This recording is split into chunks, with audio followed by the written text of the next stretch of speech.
It's been quite some time since we've got a brand new Batman film that's just solely focused on Batman. So, does Matt Reeves craft the best Batman film ever created? Let's kind of dial back the hype a little bit and let's have a conversation about the Batman. Let's get into some trouble.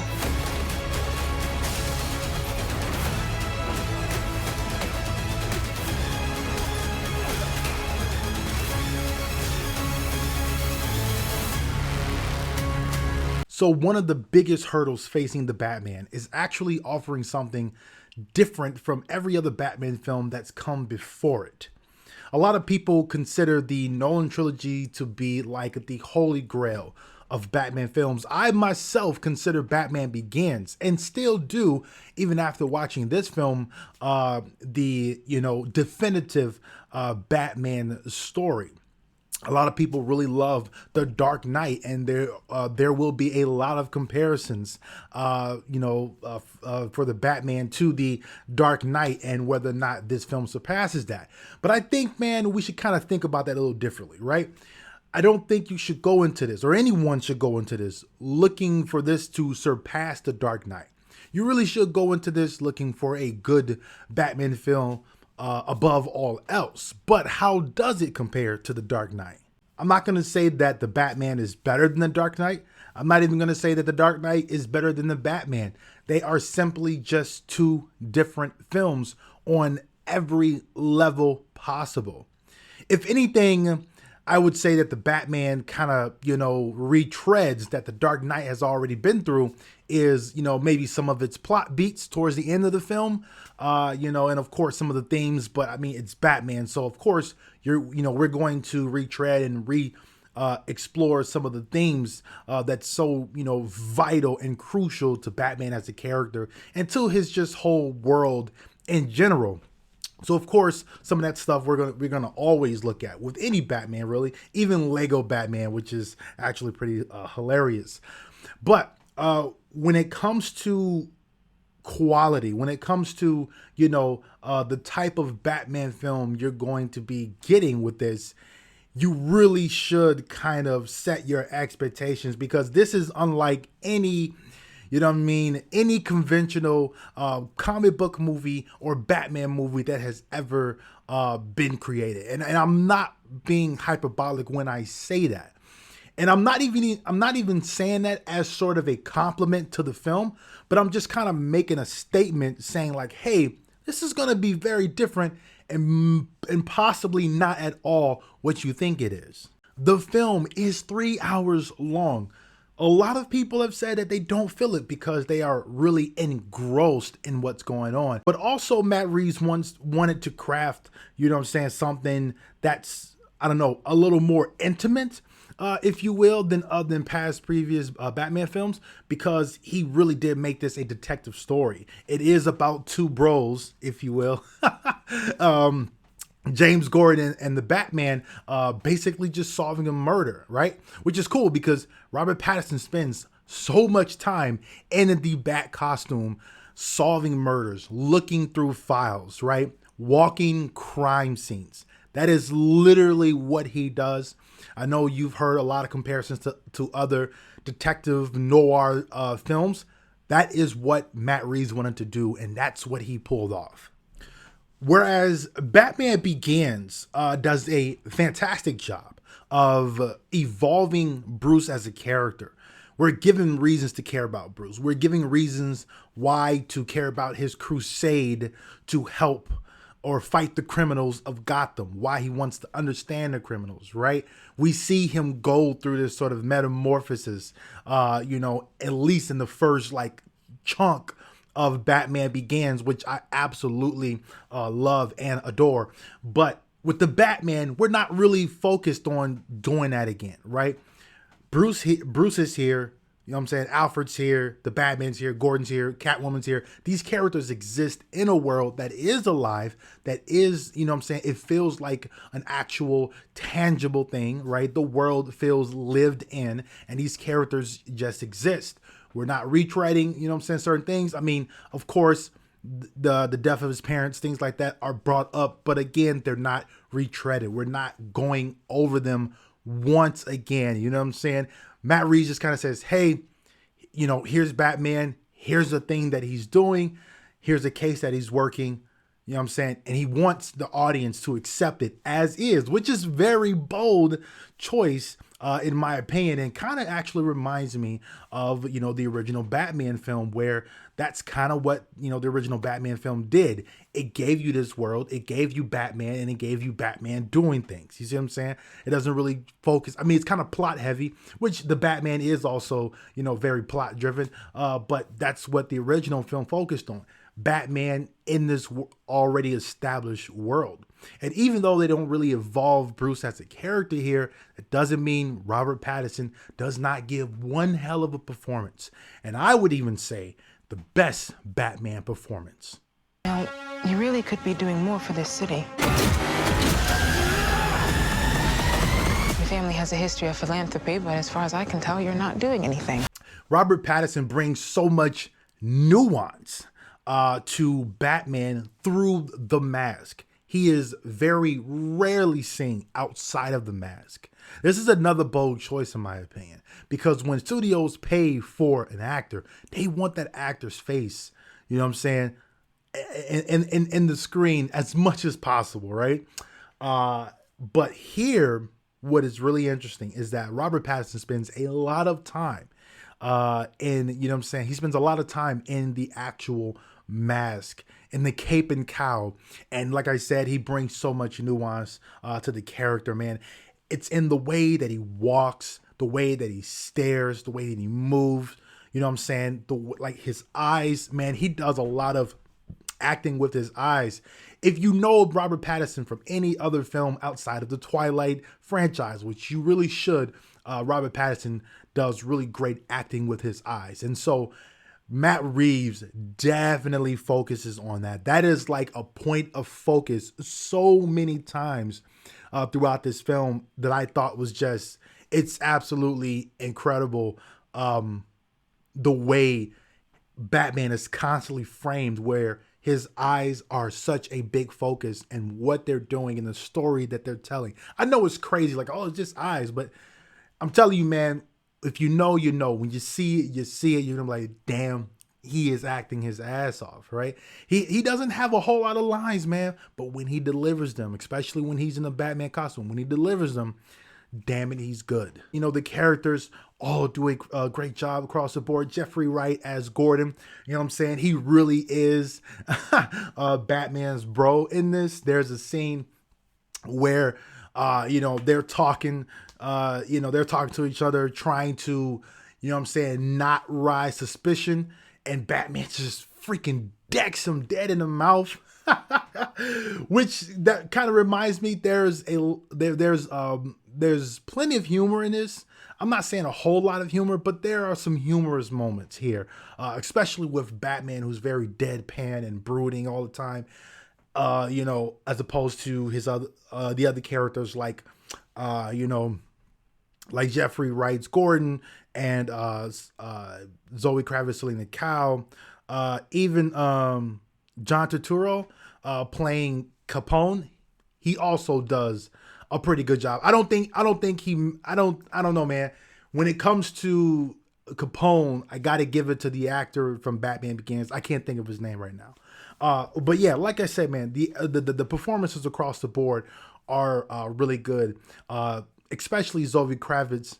I like her relationship, or Catwoman's and Batman's relationship in this film. I don't think she is Catwoman yet, right? I think she's like the beginning version of Catwoman, if that makes any sense.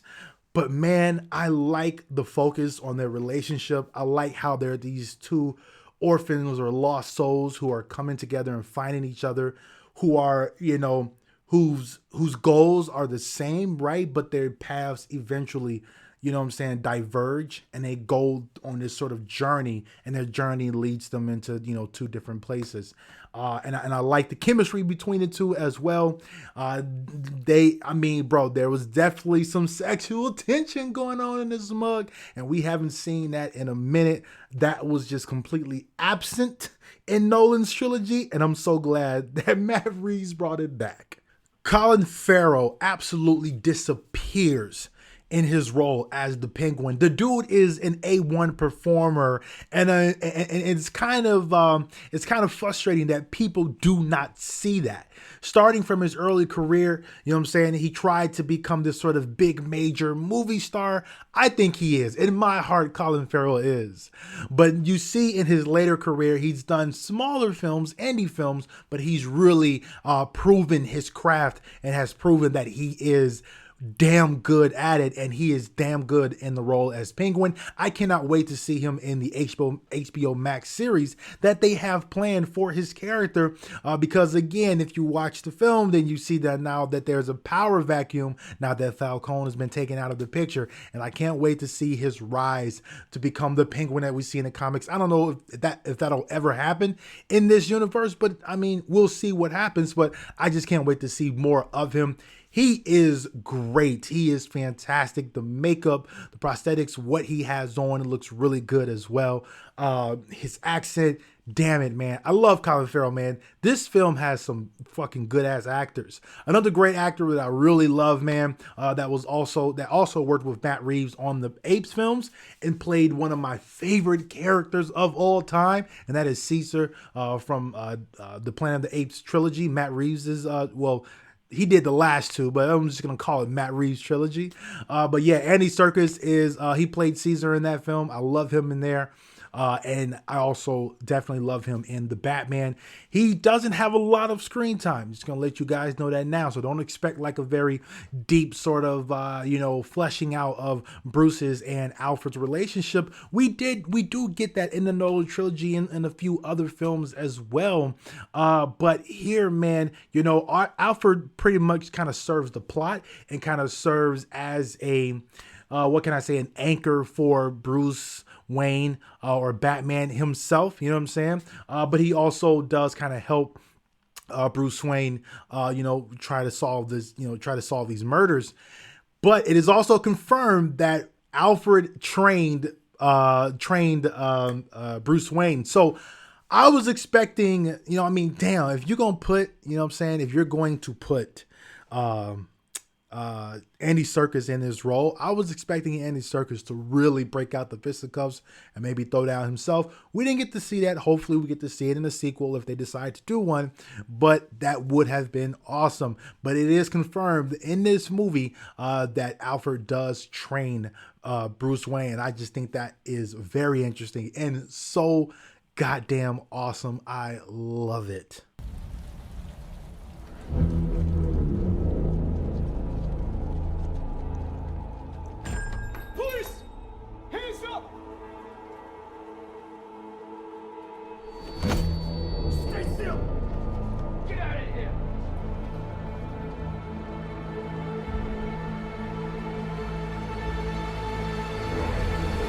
All right, so from this point of the video, I'm actually about to get into some spoilers. So I'm warning you guys right now that what I'm about to do is talk about spoilers, things that I feel like that are in the film that maybe you don't want to know about, and maybe, you want to keep that as a secret, for when you actually go see it. So about to get in some spoilers.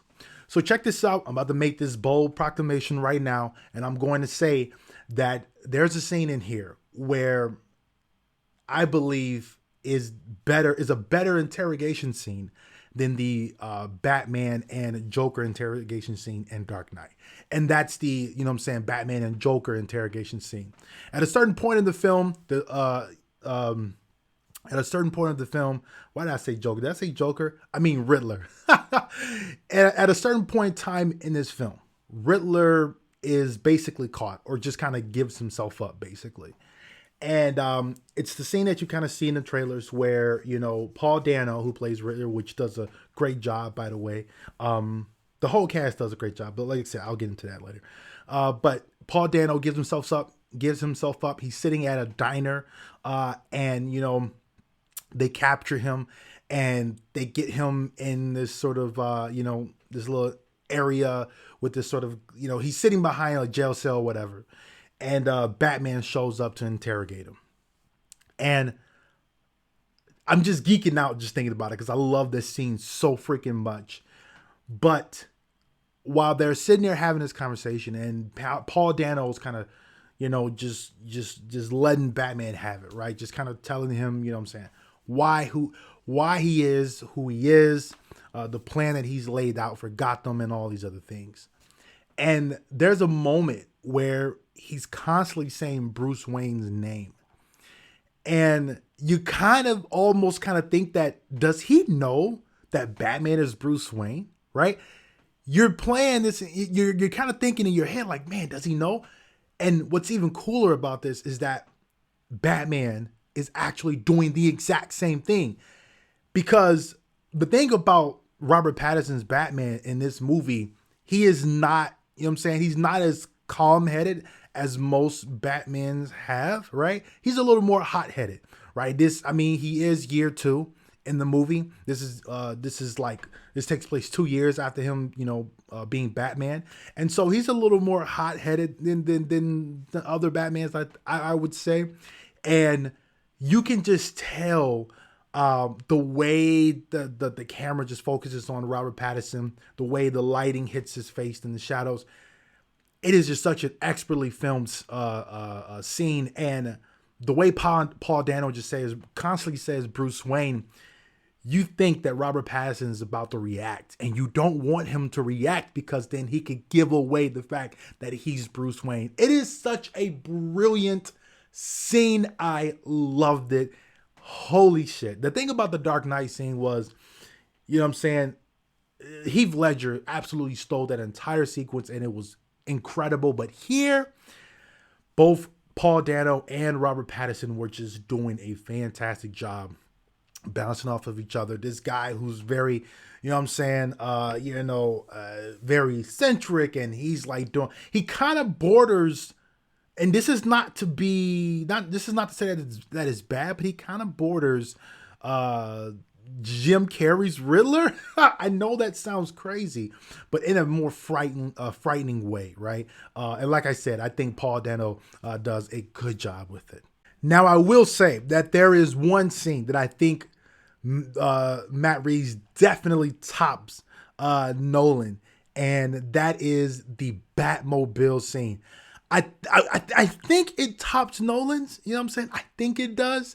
I have to watch this one again. I really like the Tumblr sequence in Batman Begins. That is still a really good sequence. But this one, oh my goodness. When the sound design of this film is incredible, and when that Batmobile first revs up, and you hear that engine, and you see this shot of the fire, just bursting out of the, out of the exhaust, and you hear those tires revving up, and you see Penguin's face, right? The whole vehicle is just. All you hear is just, and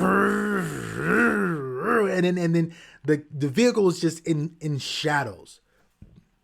You can't even see what's going on, but it's like a monster is there, like a beast, like a creature is there getting ready to eat your ass up, and showing Riddler's face. I mean, not Riddler, but Penguin's face when he saw that and when he hears that noise. And he just runs. He hightails it out of there. He's like, oh, hell no. Like, this Batman, more than any other one, man, he is all about intimidation tactics. And he intimidated the hell out of the Penguin. Shit, that shit scared me. And that whole chase sequence, man, it is truly magnificent. The trailers don't do it justice at all. It is something to behold.